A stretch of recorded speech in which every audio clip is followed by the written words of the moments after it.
ಭಾರತವು ಪ್ರಸಿದ್ಧ ತೀರ್ಥಕ್ಷೇತ್ರಗಳಿಗೆ ಹೆಸರುವಾಸಿ. ಇಲ್ಲಿರುವ ದೇವಾಲಯಗಳು ವಿಭಿನ್ನ ವಾಸ್ತುಶಿಲ್ಪಗಳು, ಕೆತ್ತನೆಗಳು ಹಾಗೂ ಪುರಾಣ ಇತಿಹಾಸಗಳಿಂದ ಕೂಡಿದ್ದು ಜನರನ್ನು ತನ್ನೆಡೆಗೆ ಸುಲಭವಾಗಿ ಸೆಳೆದುಕೊಳ್ಳುವ ಶಕ್ತಿಯನ್ನು ಪಡೆದುಕೊಂಡಿದೆ. ಅದ್ಭುತ ಹಿನ್ನೆಲೆಯನ್ನು ಪಡೆದುಕೊಂಡಿರುವ ದೇವಾಲಯಗಳಲ್ಲಿ ಒಡಿಸ್ಸಾದ ಪುರಿಯ ಜಗನ್ನಾಥ ದೇವಾಲಯವೂ ಒಂದು. ಸ್ನೇಹಿತರೆ, ಇವತ್ತಿನ ಈ ವಿಡಿಯೋದಲ್ಲಿ ನಾವು ಪುರಿ ಜಗನ್ನಾಥ ದೇವಾಲಯದಲ್ಲಿನ 10 ಅಚ್ಚರಿ ವಿಷಯಗಳ ಬಗ್ಗೆ ತಿಳಿದುಕೊಳ್ಳೋಣ. ದೇವಾಲಯದ ಮೇಲಿರುವ ಧ್ವಜ. ಸಾಮಾನ್ಯವಾಗಿ ಯಾವುದೇ ಧ್ವಜವಾದರೂ ಗಾಳಿ ಯಾವ ಕಡೆ ಬೀಸುತ್ತದೆಯೋ ಆ ದಿಕ್ಕಿನಲ್ಲಿ ಹಾರಾಡುತ್ತದೆ. ಆದರೆ ಈ ದೇವಾಲಯದಲ್ಲಿ ಮಾತ್ರ ಗಾಳಿ ಬೀಸುವ ವಿರುದ್ಧ ದಿಕ್ಕಿನಲ್ಲಿ ದೇವಾಲಯದ ಧ್ವಜ ಹಾರಾಡುತ್ತಿರುತ್ತದೆ. ಇದಕ್ಕೆ ಕಾರಣಗಳೇನು ಎಂಬುದನ್ನು ವೈಜ್ಞಾನಿಕವಾಗಿ ಹೇಳಲು ಯಾರಿಗೂ ಇದುವರೆಗೆ ಸಾಧ್ಯವಾಗಲಿಲ್ಲ. ಸುದರ್ಶನ ಚಕ್ರ. ದೇವಸ್ಥಾನದ ಮೇಲ್ಭಾಗದಲ್ಲಿ ಇರುವ ಸುದರ್ಶನ ಚಕ್ರವು 20 ಅಡಿ ಎತ್ತರ ಮತ್ತು 1 ಟನ್ ತೂಕವನ್ನು ಹೊಂದಿದೆ. ಚಕ್ರದ ವಿಶೇಷ ಎಂದರೆ ಪುರಿ ನಗರದ ಯಾವುದೇ ಭಾಗದಲ್ಲಿ ನಿಂತು ನೋಡಿದರೂ ಚಕ್ರವು ಕಾಣುವುದು. ಅಲ್ಲದೆ ಈ ಚಕ್ರವನ್ನು ಎಲ್ಲಿ ನಿಂತು ನೋಡಿದರೂ ಅದರ ಮುಖ ನಮ್ಮೆಡೆಗೆ ಇರುವಂತೆ ತೋರುವುದು. ದೇವಾಲಯದ ಮೇಲೆ ಹಕ್ಕಿಗಳು ಹಾರಾಡುವುದಿಲ್ಲ. ವಿಶಿಷ್ಟ ರಚನೆ ಹಾಗೂ ಶಕ್ತಿಯನ್ನು ಹೊಂದಿರುವ ಈ ದೇವಾಲಯದ ಮೇಲೆ ಯಾವುದೇ ಪಕ್ಷಿಗಳು ಹಾಗೂ ವಿಮಾನಗಳು ಹಾರಾಡುವುದಿಲ್ಲ. ಈ ಎಲ್ಲ ನಿಗೂಢ ವಿದ್ಯಮಾನಗಳಿಗೆ ಕಾರಣ ಏನು ಎನ್ನುವುದನ್ನು ಇದುವರೆಗೂ ಕಂಡುಹಿಡಿಯಲಾಗಲಿಲ್ಲ. ದೇವಾಲಯದ ರಚನೆ. ದೇವಾಲಯದ ಇನ್ನೊಂದು ವಿಶೇಷ ಎಂದರೆ ಇಲ್ಲಿ ನೆರಳು ಬೀಳದೆ ಇರುವುದು. ದೇವಾಲಯದ ಒಳಗೆ ಹಾಗೂ ಹೊರಗೆ ಯಾವುದೇ ಸಮಯದಲ್ಲಿ ನೆರಳು ಬೀಳುವುದಿಲ್ಲ. ಪ್ರವೇಶ ದ್ವಾರಗಳ ವಿಶೇಷ. ದೇವಾಲಯದ ಒಳ ಪ್ರವೇಶಿಸಲು 4 ಪ್ರಮುಖ ದ್ವಾರಗಳಿವೆ. ಇದರ ಮುಖ್ಯ ದ್ವಾರಕ್ಕೆ ಸಿಂಹದ್ವಾರ ಎಂದು ಕರೆಯುತ್ತಾರೆ. ಇಲ್ಲಿಂದ ಒಳಗೆ ದೇವರ ದರ್ಶನಕ್ಕೆ ತೆರಳುವಾಗ ಶಬ್ದಗಳ ತರಂಗಗಳು ಕೇಳುತ್ತವೆ. ಅಂತೆಯೇ ದೇವಸ್ಥಾನದ ಒಳಗೆ ಹೋದ ನಂತರ ದೀರ್ಘ ಸಮಯಗಳವರೆಗೆ ಯಾವುದೇ ಶಬ್ದಗಳು ಕೇಳುವುದಿಲ್ಲ. ಸಮುದ್ರದ ಗಾಳಿ ರಹಸ್ಯ. ಸಾಮಾನ್ಯವಾಗಿ ಹಗಲಿನ ವೇಳೆಯಲ್ಲಿ ಗಾಳಿಯು ಸಮುದ್ರದಿಂದ ಭೂಮಿಯೆಡೆಗೆ ಹಾಗೂ ಸಂಜೆಯ ಸಮಯದಲ್ಲಿ ಭೂಮಿಯಿಂದ ಸಮುದ್ರದೆಡೆಗೆ ಬೀಸುವುದು.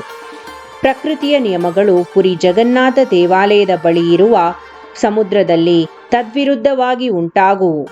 1800 ವರ್ಷಗಳ ಹಳೆಯ ಆಚರಣೆ.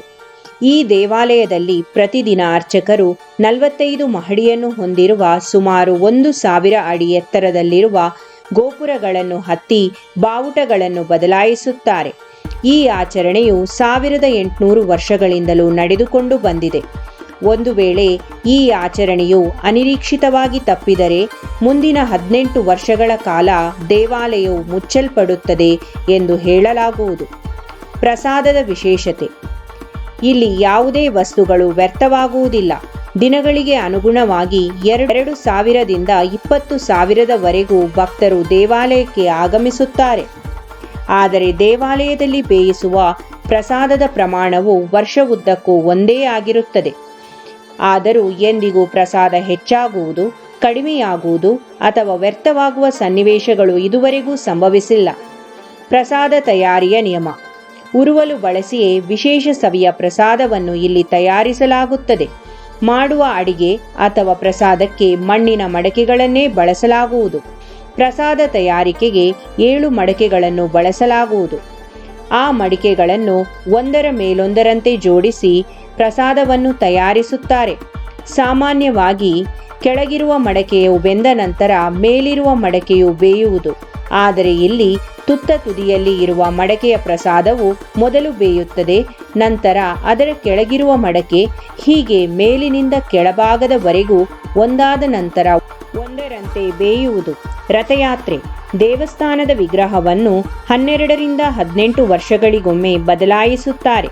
ಕೃಷ್ಣ, ಸುಭದ್ರ ಹಾಗೂ ಬಲರಾಮನ ವಿಗ್ರಹಗಳನ್ನು ಬೇರೆ ಬೇರೆ ರಥದಲ್ಲಿ ಇರಿಸಿ ಮೆರವಣಿಗೆಯನ್ನು ಮಾಡಲಾಗುತ್ತದೆ. ರಥಗಳನ್ನು ಹೊಸದಾಗಿ ರಚಿಸಿ ರಥಯಾತ್ರೆ ಮೆರವಣಿಗೆಯಲ್ಲಿ ಪ್ರದರ್ಶಿಸಲಾಗುತ್ತದೆ. 9 ದಿನಗಳ ರಥಯಾತ್ರೆ ಮುಗಿದ ನಂತರ ರಥಗಳನ್ನು ವಿಸರ್ಜಿಸಲಾಗುವುದು. ಪುರಿ ಜಗನ್ನಾಥನ ಸನ್ನಿಧಿಯಲ್ಲಿ ನಡೆಯುವ ಈ ಪವಾಡಗಳ ಹಿಂದೆ ಯಾವುದೇ ವೈಜ್ಞಾನಿಕ ಆಧಾರಗಳಿಲ್ಲ. ಈ ರೀತಿ ಪುರಿ ಜಗನ್ನಾಥನ ಸನ್ನಿಧಿಯಲ್ಲಿ ನಡೆಯುವ ಪವಾಡಗಳಿಗೆ ದೈವಿ ಶಕ್ತಿಯೇ ಕಾರಣ ಎಂದು ಹೇಳಬಹುದೇ ಹೊರತು ಬೇರೆ ಕಾರಣಗಳನ್ನು ಹೇಳಲಾಗುವುದಿಲ್ಲ. ಇನ್ನೊಂದು ಇಂತಹ ಮಾಹಿತಿ ವಿಷಯದೊಂದಿಗೆ ಮುಂದಿನ ವಿಡಿಯೋದಲ್ಲಿ ಭೇಟಿಯಾಗೋಣ. ಧನ್ಯವಾದಗಳು.